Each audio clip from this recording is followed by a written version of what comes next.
Ok, vamos lá.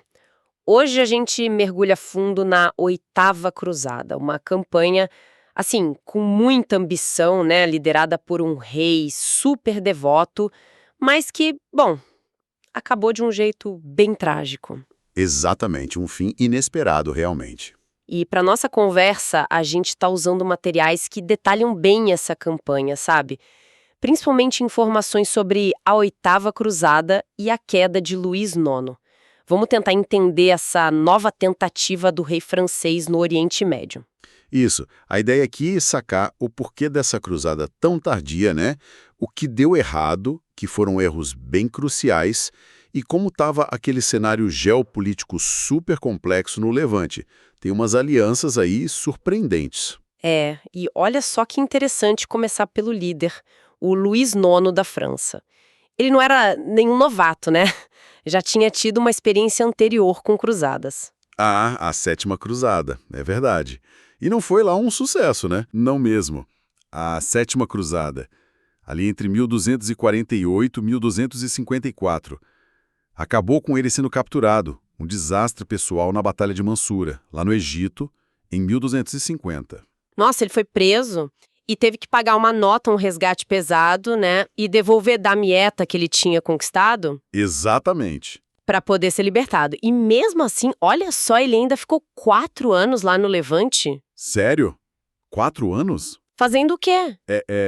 Reforçando defesas. Em Acre, Jafa, Cesareia, fortificando as cidades que ainda estavam sob controle cristão. Parece que a captura não desanimou totalmente. Pelo visto, não, porque, bom, 16 anos depois ele resolve tentar de novo. Mas peraí, a Europa estava nessa vibe também? Apoiava outra cruzada? Então, esse é um ponto-chave. Não exatamente. O Luís IX até que mandava uma grana, sabe? Anualmente para os estados latinos, aqueles territórios cristãos lá no Oriente. Mas a atenção geral da Europa estava em outro lugar. Ah, entendi. Quer dizer, a Inglaterra tinha acabado de sair de uma guerra civil super violenta, né? Ali por 1265. Isso. A Segunda Guerra dos Barões. E os papas ainda naquela briga eterna com o Sacro Império Romano. Pela Sicília, pela Itália. Exato. Uma disputa de poder constante. Então, assim, não sobrava muito foco, nem dinheiro, nem vontade política para se preocupar com os lugares santos. Faz sentido, o timing talvez não fosse o ideal na Europa. Precisamente. Já tinha um certo cansaço, sabe? E outras urgências na Europa. O apoio geral que a gente viu nas primeiras cruzadas, bom, já não existia mais naquela escala. Ok. E enquanto a Europa estava, tipo, distraída, o Levante era um caldeirão prestes a explodir. E aí que a coisa fica doida, porque não era só cristão contra muçulmano, né? Tinha mais gente nesse jogo. Tinha um jogador enorme e assustador, os mongóis. A ameaça mongol era real, palpável. O avanço deles parecia imparável. Imagina o choque. Em 1258, eles tomaram Bagdá, destruíram o califado abássida. Nossa, um golpe gigantesco para o mundo islâmico. Enorme. E não parou aí. Em 1260, puf, Alepo e Damasco caíram uma atrás da outra. E eles foram fundo. Fizeram incursões até a Ascalon, Jerusalém, norte do Egito. Atacaram Sidom. Os estados latinos estavam claramente na linha de tiro. Que loucura! Isso deve ter gerado umas alianças muito estranhas, né? Li em algum lugar que Antioquia, um principado cruzado, acabou se aliando aos mongóis. Isso soa bizarro. É a política de sobrevivência levada ao extremo, né? Pragmatismo total. Boemundo VI, o líder de Antioquia, Trípoli, ele meio que foi forçado a aceitar a suzerania mongol. Teve até guarnição mongol na cidade dele. Que situação! Para evitar a destruição completa. E tem relatos de cristãos de Antioquia lutando junto com os mongóis para tomar Alepo, que era uma cidade muçulmana.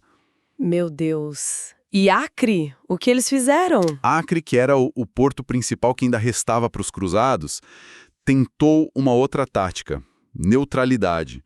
Ficar ali no meio entre mongóis e mamelucos, uma posição Nossa, super delicada. Um fio da navalha total. E no meio dessa confusão toda, mongóis avançando, estados cruzados tentando sobreviver, surge uma nova força muçulmana que vai, assim, mudar tudo. Exatamente. Os mamelucos do Egito. Originalmente eles eram soldados escravos, né? A maioria turcos. Tomaram o poder no Cairo lá por 1250. E, cara, eles se mostraram uma força militar inacreditável. Foi rápido assim? Muito rápido e eficaz. O grande momento deles foi a Batalha de Ain Jalut, em 1260, ali na Galileia. Foi onde eles, liderados por Qutuz e um comandante chamado Baibars, deram a primeira grande derrota para os mongóis em terra. Ain Jalut. Essa batalha foi crucial, então. Crucial. Freou o avanço mongol para o Egito, acabou com aquela aura de invencibilidade deles, e aí, logo depois dessa vitória, O que aconteceu? o tal do Baibars, que era o comandante, deu um golpe, matou o sultão Qutuz e, pronto, assumiu o poder. Caramba! Que personagem esse Baibars? Implacável e muito, muito capaz. Ele reinou um bom tempo, até 1277, e ele não só segurou os mongóis, empurrou eles de volta, como se virou imediatamente contra os Estados Cruzados. E outros grupos na Síria também. Ah, então ele não ficou só na defensiva contra os mongóis. De jeito nenhum, começou uma campanha para varrer os francos do mapa. Foi tomando tudo. Cesareia, Arsuf, o famoso craque des Chevaliers, que era dos hospitalários. Em 1268, tomou Antioquia. Foi um massacre terrível lá. E ainda subjugou os assassinos, aquela seita nas montanhas. Então o ponto-chave do Baibars é essa mudança de estratégia. Não era mais só defender, era atacar e expulsar os cruzados. Exatamente. Uma mudança total. Ele passou a ser agressivamente expansionista contra os Estados Cruzados. E, para completar, se declarou protetor de Meca, Medina, Jerusalém, ganhando muita legitimidade religiosa, né? Nossa, então esse era o cenário que o Luiz IX encontrou. Mamelucos em ascensão, com o Baibars no comando, mongóis ainda ali ameaçando, e os estados latinos espremidos, enfraquecidos. Que situação desesperadora. Desoladora. E é nesse cenário que Luís IX decide lançar outra cruzada. Mesmo com tudo isso, a experiência ruim dele antes, a Europa meio que nem aí, Baibars destruindo tudo, ele tomou a cruz de novo em 1267. O que passava na cabeça dele? Era só fé ou um desespero para tentar salvar o que restava? Olha, provavelmente uma mistura, né? A fé pessoal do Luís IX era famosa, muito profunda. E ele devia sentir que era a última chance, que os estados latinos iam desaparecer se ninguém fizesse nada urgente. O Papa apoiou. Sim, o Papa Clemente IV deu o apoio. E conseguiram recrutar gente. Não foi como nas primeiras cruzadas, mas veio gente da Inglaterra, com o futuro Eduardo I, veio gente de Aragão, com o rei Jaime I, holandeses, frísios. Mas o grosso do exército era francês, imagino. Sim, a maior parte. Talvez uns 10, 15 mil homens, incluindo os irmãos do rei, o Alfonso de Poitiers e o Carlos de Anjou, que nessa altura já era rei da Sicília. Opa! Carlos de Anjou, rei da Sicília. Isso é interessante. Ele tinha os próprios planos ali no Mediterrâneo, né? Principalmente na Tunísia. Tinha, com certeza. E o alvo dessa 8ª cruzada mudou. Não era mais o Egito, como na 7ª. Foi Tunis. Por quê? Isso levanta umas dúvidas sobre a estratégia, né? É uma ótima pergunta. Oficialmente, a ideia ainda era enfraquecer os mamelucos pela África. Tunis seria tipo uma base inicial, um lugar para juntar as frotas que vinham de lugares diferentes. E tinha uma esperança, talvez um pouco otimista demais, de que o emir de Tunis, o Al-Mustansir, que tinha umas relações lá com o Jaime I de Aragão, talvez ele pudesse ser convencido a se converter, ou pelo menos a não lutar muito. Sério? Acharam que ele ia se converter. Parece meio ingênuo. Pois é. A ideia era, toma Tunis, usa como base e, dali, lança o ataque principal ao Egito em 1271. Mas, e os interesses do Carlos de Anjou, rei da Sicília, olho na Tunísia? Será que essa escolha de Tunis não teve um dedinho da política siciliana também? Não só a estratégia contra o Egito? é um debate quente entre os historiadores. Com certeza, o Carlos de Anjou queria expandir a influência dele ali no norte da África. Controlar Tunis seria ótimo para a Sicília. É difícil separar 100% a fé do Luís IX das ambições do irmão dele. Entendi. Uma mistura de motivos, talvez? Provavelmente. O fato é que decidiram ir para Tunis, mas a execução foi um caos desde o começo. A logística medieval, sempre ela. Um pesadelo. Sempre. A partida da Europa foi toda picada. A frota do Jaime I de Aragão pegou uma tempestade feia em 1269. Muitos navios perdidos, outros voltaram. O próprio Jaime desistiu. Nossa, já começou mal. Muito mal. O Carlos de Anjou só saiu da Sicília em julho de 1270. O Eduardo da Inglaterra mais tarde ainda, em agosto. E enquanto isso, o Baibars não estava esperando, né? Ele já tinha tomado Antioquia em 1268. Imagina o baque no moral dos cristãos. E aí, finalmente, o grosso da frota francesa chega, costa da Tunísia, julho de 1270, desembarcam perto das ruínas de Cartago. E aí? Deu certo? Deu tudo errado muito rápido. Pensa, acampamento lotado, em pleno verão do norte da África, calor infernal. Insalubre. E a logística falhou de novo. Falhou feio. Faltou comida, faltou suprimento. E o pior de tudo, faltou água potável. Aí já viu, né? Condições sanitárias zero num acampamento militar gigante. É pedir pra ter doença. Ah, não. Disenteria, essas coisas. Principalmente disenteria. Provavelmente por causa da água ruim. Varreu o acampamento. E não perdoa nem a realeza. Puxa vida. Que ironia, né? O cara sobrevive a ser capturado na outra cruzada e agora... Não é nem a guerra, é a doença. Uma ironia cruel mesmo. O filho do Luís, o Jean Tristan, que, olha só, nasceu durante a Sétima Cruzada, lá em Damietta, foi um dos primeiros a morrer. E logo depois, em 25 de agosto de 1270, o próprio rei Luís IX já estava fraco, não resistiu. Caramba! E aquela história das últimas palavras dele? Jerusalém, Jerusalém? É verdade. É mais lenda, sabe?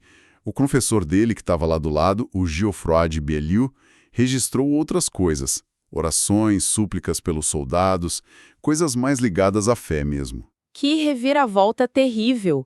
O rei morto, o exército doente, acabou a cruzada ali, né? Quem assumiu? Quem assumiu foi o irmão dele, o Carlos de Anjou. Ele tinha acabado de chegar com as tropas sicilianas pouco antes do Luís morrer, e a decisão dele foi bem pragmática. Pragmatismo nível Carlos de Anjou. Imagino. Total. O moral estava no chão, a doença comendo solta, sem suprimento, sem o líder. Continuar a campanha em Tunis? Fora de questão. Talvez nunca tenha sido a intenção principal dele, né? Ele começou a negociar rapidinho com o emir. Negociar pra ir embora, né? O que eles conseguiram. Basicamente isso, um acordo para parar a briga e sair de lá.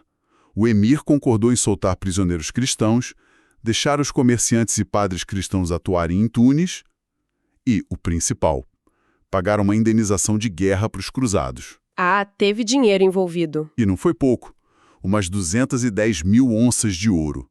O Carlos e os outros líderes aceitaram na hora. E o futuro rei Eduardo I da Inglaterra, o coitado chegou todo empolgado para lutar e descobriu que a festa tinha acabado. Exatamente isso.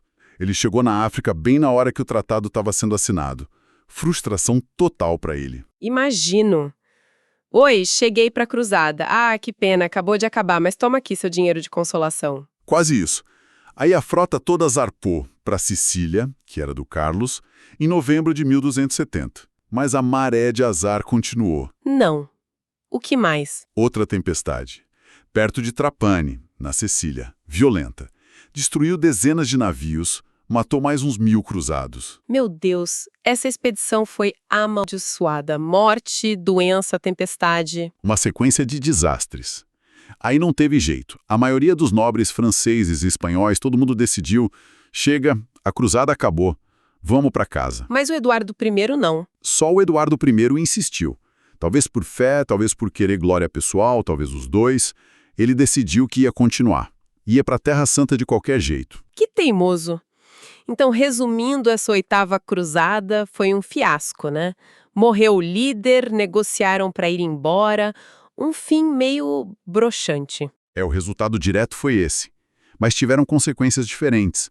O Eduardo I, com a forcinha dele, uns 1000 homens, alguns franceses que foram junto, Ele chegou em Acre, sim, em maio de 1271, E fez alguma diferença lá? militarmente contra o Baibars. Quase nenhuma. Era muito pouca gente.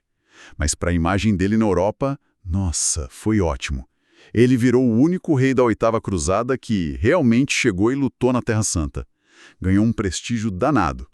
Essa campanha dele às vezes é chamada até de Nona Cruzada. Entendi. E o Luís IX? Apesar do fracasso militar das duas cruzadas dele, a imagem dele ficou intacta. Ou até melhorou. Melhorou e muito. Postumamente o legado dele foi impressionante. A piedade dele, a justiça como rei da França e o esforço pela cruzada mesmo sem sucesso militar. Tudo isso levou a Igreja Católica a canonizar ele em 1297. Ele virou São Luís. Exatamente. São Luís da França, um dos santos mais importantes para eles. O fracasso em batalha não impediu a santificação.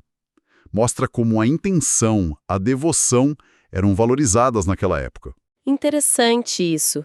Mas olhando para o quadro maior, para o Levante, essa cruzada fracassada foi mais um golpe para os estados latinos, né? Foi mais um prego no caixão, pode dizer assim. A pressão mameluca, com o Baibars e depois os sucessores dele, continuou sem dó. E a ajuda da Europa nunca mais veio naquela escala.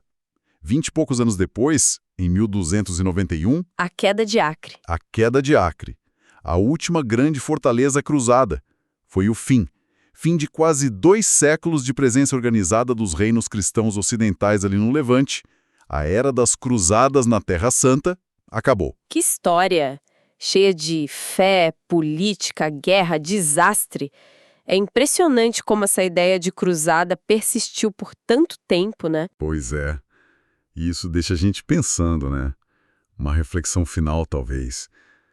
Considerando tanto fracasso, o custo absurdo em vidas, em dinheiro, a situação geopolítica cada vez pior lá no Levante, com mamelucos, mongóis dominando, o que de verdade continuava empurrando os europeus para lá no fim do século XIII? Boa pergunta. Por que insistir numa causa que, olhando ali do chão, parecia cada vez mais perdida? Talvez seja uma mistura complexa, né?